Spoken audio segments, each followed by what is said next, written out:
여러분 혹시 이혼 숙녀 캠프나 나는 솔로와 같은 관찰 예능 본 적 있나요?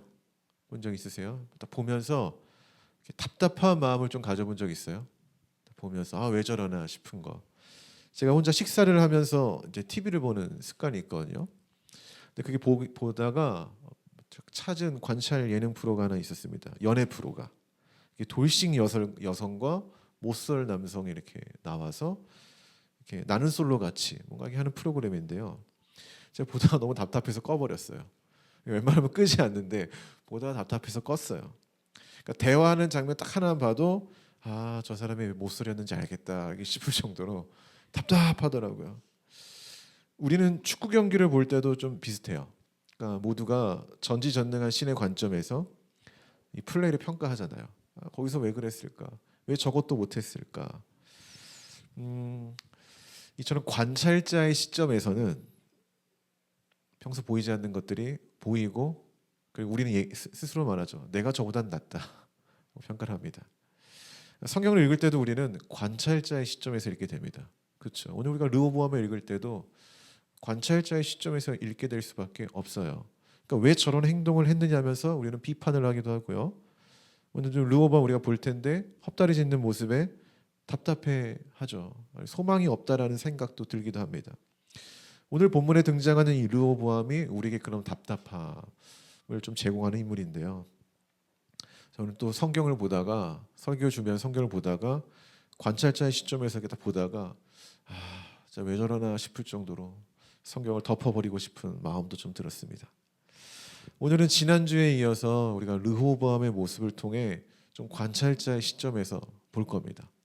좀 떨어져서 볼 거고, 그 답답한 이야기 속에서 우리가 갖춰야 할 격은 뭔가 함께 좀 나눠보려고 합니다. 그래서 한번 우리가 좀 관찰자 시점에서 지금부터 르호보암 이야기를 한번 보도록 하겠습니다.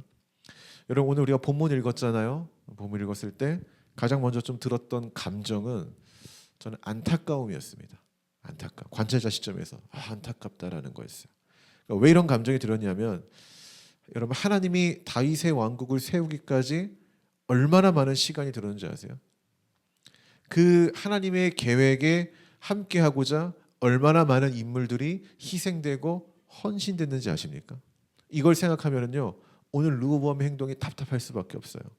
여러분 이스라엘의 나라가 어떻게 세워졌어요? 창세기 12장에서 누구를 부르심으로 시작이 됐죠? 아브라함. 약속부터 시작됐어요. 아무것도 없었어요. 그때는 들판 아무것도 없어요. 너가 떠나면은 내가 약속으로 많은 민족과 땅을 주겠다.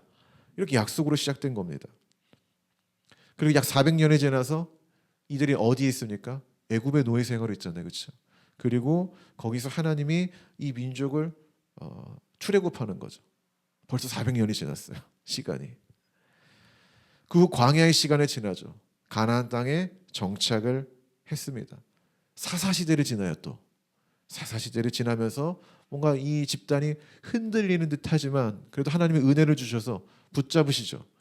누구를 부르십니까? 사무엘을 또 부르셔서 또 이 집단이 하나님 앞에 잘 나아갈 수 있도록 은혜를 줬다라는 거예요. 그 다음에 마침내 누가 등장한 거예요? 다윗이 등장해요. 사울은 좀 제낄게요.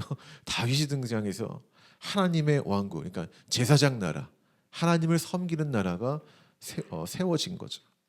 이 모든 시간이 수치적으로 보면 대략 1000년에 가까운 시간입니다. 이처럼 하나님은 아브라함에게 하신 이 약속을 시작으로 1000년의 빌드업을 하신 거예요. 그런데 그 1000년의 빌드업이 명시적으로 며칠 만에 깨졌을까요? 오늘 성경에는 사흘이라고 나와요. 그러니까 얼마나 안타까워요. 이 기간 만에 분열이 된 거예요. 하나님이 그렇게 애를 쓰고 수많은 사람들이 헌신을 해서 이 세운 나라가 1000년의 이 시간이 고작 사흘 만에 깨져버린 거예요. 이런 사태를 만들어낸 인물이 누구라고요? 르호보암. 우리가 지난주 설교 들었잖아요. 저는 못 들었지만 하빈이를 보내러 못 들었지만 르호보암 이야기였어요. 그는 사실상 아직 왕인가요? 왕이 아닌가요? 아직은 아니에요. 그렇죠? 왕으로 추임을 받아야 돼요.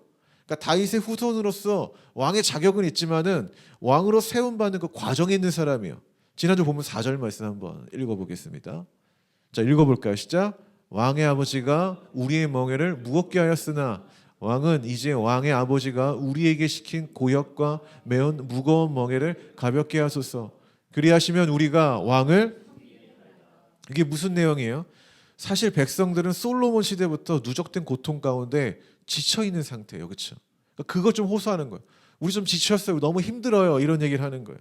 그래서 왕이 바뀌는 시점에 희망을 가진 거예요. 무슨 희망이요? 이전과는 다르겠지. 이런 희망. 그렇게 오늘 같은 청을 한 것입니다. 솔로몬 때의 멍에를 좀 가볍게 해달라. 그때 우리가 20년 고생하지 않았냐? 20년이 아니죠. 40년인가요? 40년 고생하지 않았냐? 이제는 좀 그 고통의 멍에를 좀 해방시켜달라. 이런 얘기를 하는 거죠. 근데 그에 대한 르호보암의 이 답이 뭐예요? 나는 내 아버지보다 너희의 그 고통의 멍에를 더 무겁게 할 거다. 정말 세상 물정 전혀 모르는 미련한 자의 대답 아닙니까? 사람의 마음을 모르는 거예요, 이 왕이. 사람의 고통을 이해할 줄 모르는 거예요. 백성의 이야기를 듣는 마음을 달라고 기도했던 솔로몬의 초창기의 모습을 기대했건만, 그렇잖아요. 뭐든지 처음에는 순수한 마음이 있으니까. 근데 돌아온 건 뭐예요? 소통 불가능한 왕의 모습이 오는 거죠. 더 달라고 하니까 더 때리는 그런 왕. 결국 르호보암의 한마디가 무엇을 만들어냅니까? 분열을 만들어낸 거예요. 천년의 빌드업이 단 한 명의 선택에 의해, 이 한마디에 의해 나타난 거죠. 깨진 거죠. 저는 그래도 여기까지 르호보암을 좀 이해해 보려고 했습니다. 왜? 다들 아시다시피 그도 왕이 처음이니까. 처음은 누구나 다 실수하는 건 아니겠습니까? 처음의 실수는 다 용서가 되는 거 아니겠습니까? 그런데 이후 이건 실수가 아니라 이건 자질이 없는 거다라고 판단하게 되는 내용이 나와요. 18절 말씀, 오늘 본문이죠. 한번 읽어보겠습니다. 자, 시작. 르호보암 왕이 역군의 감독 아드람을 보냈더니 온 이스라엘이 그를 돌로 쳐 죽인지라. 르호보암 왕이 급히 수레에 올라 예루살렘으로. 여러분, 이 구절 읽고 어떤 생각이 드나요? 지금 이미 그 말 한마디로 삐져서 갔잖아요. 그렇죠? 그건 뭐예요? 좀 달래달라는 얘기인데 지금 누굴 보낸 거예요? 아도람을 보냈어. 이게 중요한 거예요. 이 사람이 뭐냐? 역군의 감독이래잖아요.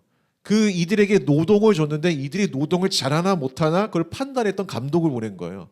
그러니까 이들한테는 그게 너무나 큰 트라우마였는데 그 트라우마를 일으킬 만한 사람을 보낸 거죠. 그러니까 어떻게 된 거예요? 빡친 거죠. 그러니까 이스라엘에게는 지금 이게 트리거가 된 거예요. 분노의 트리거.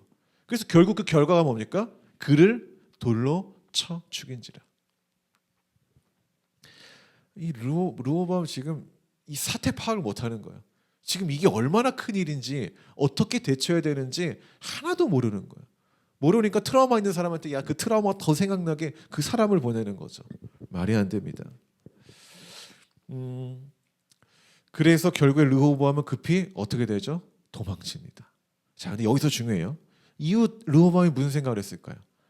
아, 내가 실수했구나. 아도람을 보내는 게 아니었는데 이 방법이 아니구나라면서 자기의 이 방법을 좀 돌이켰을까요? 그렇지 않다라는 거예요. 무슨 준비를 합니까? 전쟁 준비를 하잖아요. 그래서 몇 명의 이 군사를 일으키죠? 약 18만 명의 군사를 일으켜서 전쟁을 일으킨다는 거예요. 여러분, 물론 왕이 보낸 사람을 죽이는 일을 해서는 안 되겠죠. 그게 무슨 의미로 받아들일까요? 반역, 이거죠. 왕권을 위협하는 거죠. 그렇게 르호보암이 군사를 일으킨 장면은 어쩌면 시대상으로는 좀 문제는 없다고 볼 수 있어요.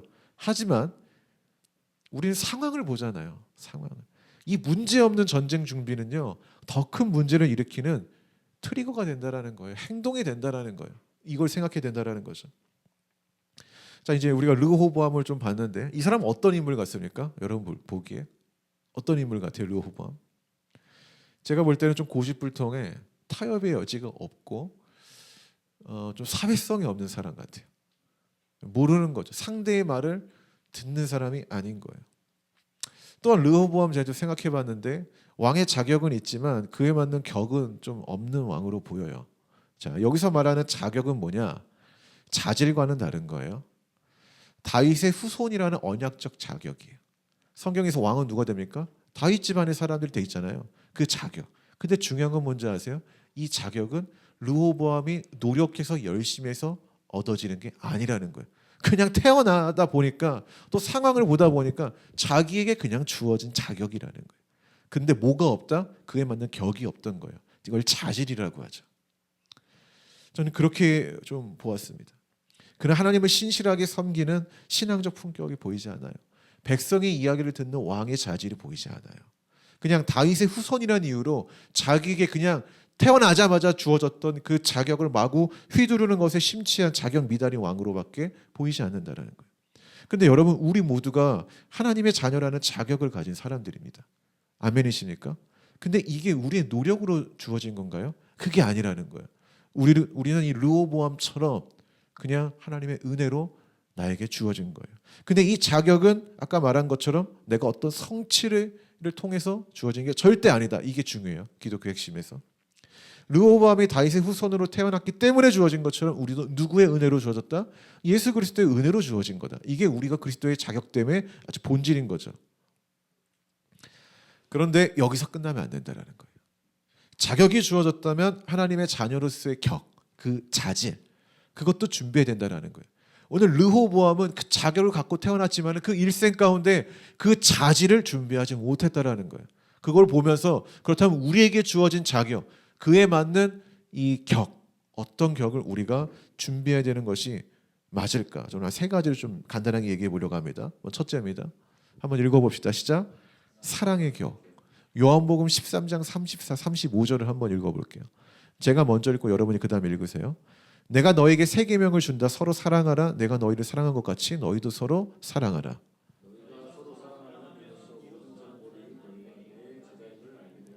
아멘. 여러분, 우리가 하나님의 자녀됨의 이 자격을 갖추게 된 근본적인 그 원인이 누구에게 있습니까? 예수 그리스도의 사랑에 있죠. 예수 그리스도의 사랑. 근데 이 성경에서 이 사랑을 다른 말로 번역을 하면은요, 희생이라는 단어예요. 그러니까 문맥 가운데서. 그러니까 사랑이라는 단어지만 전체 이야기를 보면은 이 사랑은 무엇으로 드러났다? 희생으로 드러났어요. 내가 너희를 사랑한 것 같이. 예수님이 우리를 어떻게 사랑했습니까? 우리의 죄값을 지고 십자가에 죽었잖아요. 그러니까 희생했잖아요. 그것 같이 너희도 서로 사랑하라. 무슨 말이에요? 내가 희생한 것처럼 너희도 서로 희생하라는 말이에요. 그리스도인에게 이 사랑의 희생의 격이 없다라는 것은 우리는 내가 믿는 신을 부정한다는 의미로 된다라는 거죠. 이해하십니까? 초대교회는요, 이 사랑을 실제로 살아냈어요. 자기 것을 나눴죠. 사도행전 2장 46절인가요? 그 후렴 부분은 자기 것을 나누고 우리의 것을 서로 기쁨으로 나눴다고 이야기하잖아요. 그래서 가난한 자들, 배가 고파하는 자들이 밥을 먹을 수 있었다라고 말을 하는 게 초대교회 일이잖아요. 서로의 필요를 채워줬잖아요. 때로는 생명까지도 내어놓는 희생의 삶을 통해 이 초대교회 공동체, 교회 공동체가 세워졌단 말이에요. 그러나 오늘 현실에서 희생은 뭐죠? 미련한 거라고 말을 해요. 야, 너를 위해 살아야지 왜 남을 위해 사느냐라고 말을 하는 게 요즘 시대의 가치관이라는 거죠. 심지어 교회도 야, 너희 미래를 잘 준비해. 너희 삶이 평안해야 라고 말을 하는 게 교회가 말하는 메시지가 됐다라는 거예요. 근데 실제적으로 예수님이 말하는 메시지는 뭐예요? 너의 편안이 아니라 남의 편안을 위해서 너가 살아야 돼. 타인의 사랑을 위해서, 그러니까 타인을 사랑하며 타인을 섬기기 위해 너희가 살아야 돼. 그것이 내가 너를 위해 죽은 본질이야 라고 말을 하는 게 성경인데, 요즘 우리가 원하는 설교, 원하는 찬양은 뭐예요? 나의 평안, 나의 어떤 삶의 안위, 여기에 우리가 만족되고 있잖아요. 근데 이런 얘기를 하면 꼭 이런 말을 하죠. 그러면 나를 위해서는 언제 살아갑니까? 나를 위해서는 인생을 어떻게 준비합니까? 이렇게 말을 하고 있는데, 진짜 우리에게 우리가 하나님께 나의 삶을 맡기면은 우리가 그런 고민을 하지 않죠. 우리가 나의 삶을 하나님께 맡기지 못하니까 사실 이런 질문들을 하는 거죠.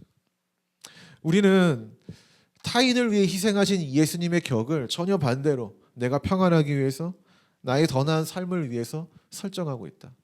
우리 회개해야 되지 않겠습니까? 할렐루야. 여러분, 사랑과 희생은 여러분 그 사랑과 희생하는 내 삶에 하나님이 함께 하십니다. 그걸 믿으시기 바랍니다. 그래서 이 사랑의 격을 좀 갖춘 자들 되길 바랍니다. 두 번째입니다. 이미 보여줬죠. 자, 시작. 절제의 격. 자, 갈라디아서 5장 22, 23절을 한번 읽어보겠습니다. 시작. 오직 성령의 열매는 사랑과 희락과 화평과 오래 참음과 자비와 양성과 충성과 온유와 절제니 이 같은 것을 금지할 법이 없느니라. 아멘. 9가지 열매가 있지만 제가 여기서 절제의 격을 말하는 이유는 뭐냐면은 이게 가장 중요한 요소라고 저는 생각이 돼요. 성령의 9가지 열매 중에 왜 이게 마지막에 나왔을까라는 생각을 할 때 먼저 절제라는 단어는 헬라어로 앵크라티아인가 앵크라테이아 이건데요. 이게 억지로 참아내는 게 아니라 나를 통제하는 능력을 말하는 거예요. 나를 통제하는 능력. 이게 좀 쉽게 말하면은 내가 예빈이를 욕할 수 있는데, 그러니까 극단적인 사례를 말하는 거예요. 욕할 수 있는데 내가 안 하기로 통제하는 거예요. 그래서 누군가가 나를 힘들게 하면 내가 할 수 있잖아요, 그렇죠, 예빈아? 근데 성령의 능력은 이걸 안 하기로 통제하는 거예요. 그러니까 내가 할 자유가 아닌데 안 하는 거예요. 이게 이제 절제인 거죠. 내가 무조건 참는 게 아니라, 근데 안 해도 내 마음이 어떤 거예요? 괜찮은 거죠.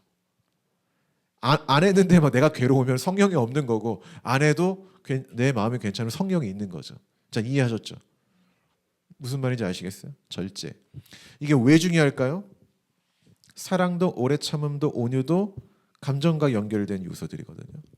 근데 이 절제만 통제, 약간 이성의 영역에 좀 가까워요. 이 절제가 무너지면은 이 사랑 안 돼요. 사랑이 안 됩니다. 온유가 됩니까? 안 돼요. 절제가 없으면 온유가 안 돼요. 오래 참으면 당연히 안 되겠죠. 희락이요, 절제가 없으면 쾌락으로 바뀌어요. 그렇지 않습니까? 도파민이 되는 거예요. 화평도 똑같아요. 화평이 절제가 없죠? 아무것도 안 하려고 해요. 아무것도 안 하는 게 평안한 거구나. 이렇게 생각해요. 자비의 절제가 없죠? 인생 탕진하는 거예요. 여러분 어느 교회가 옛날에 그랬다고 하죠. 여러분 헌금은 복 받습니다. 그러니까 이 사람들이 카드론 대출 받아가지고 헌금했다고 하죠. 이런 교회들이 있어요. 그걸 자비라고 이렇게 이야기를 하는 거죠. 그러면 여러분 인생이 망합니다. 절제가 없으면 그렇게 되는 거예요. 충성도요, 절제가 없으면 망합니다. 여러분 저한테 충성하십시오. 절제 없이. 인생 망하는 거야. 그러니까 이단이 나오는 거야. 이단이 그렇게. 모든 게 다 그렇게 나와요. 이단 보세요. 충성 엄청 하잖아요. 절제가 없어요. 근데 맹목적인 충성인 거죠. 여러분 절제가 중요한 거예요. 오래 참으려고 해도 한순간 분노가 터지면 그 절제하지 못하면 끝나는 거라는 거예요. 그래서 절제는 열매 중 하나이면서 동시에 다른 열매들을 지켜주는 하나의 기반인 같은 거죠. 르호보암을 보면은요, 이 절제가 얼마나 중요한지 분명히 드러납니다. 르호보암의 입장에서 그의 마음을 헤아려 본다면 저는 왕권을 위협당했다고 생각할 수도 있을 것 같아요. 그랬을 것 같아요. 그런데 그 순간 한 번이라도 저들이 왜 저랬을까? 감정에 이 절제하고 말과 행동을 좀 절제했더라면, 내가 이 말을 하기 전에 어떤 결과가 나올까를 한 번 더 생각하고 이 입을 절제했더라면 전쟁을 일으키고자 하는 이 단계까지는 가지 않았겠죠. 절제하지 못한 행동이 결국에는 공동체를 갈라놓는 거죠. 분열을. 오늘 우리의 삶도 다르잖아요. 우리는 큰 사건이 아니라 순간의 감정과 말 한마디로 모든 게 무너뜨리는 존재예요. 우리는. 그래서 절제는 단순한 성격의 문제가 아니라 공동체를 지키는 영적인 문제라는 거예요. 영적인 문제.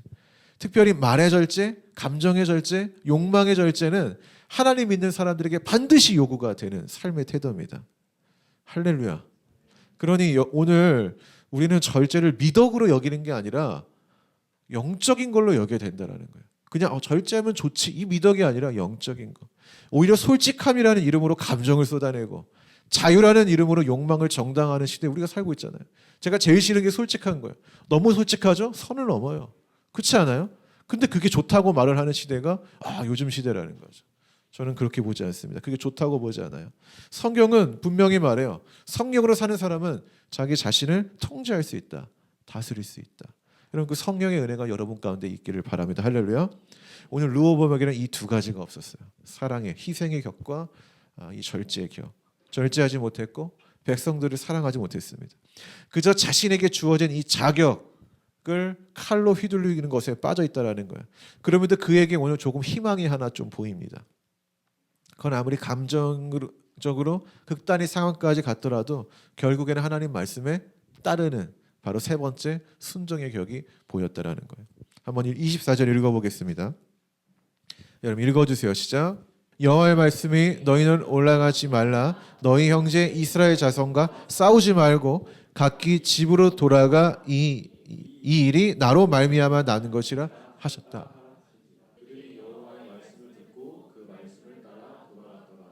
하나님이 말씀하시잖아요. 너희 싸우지 말라고 말을 하잖아요.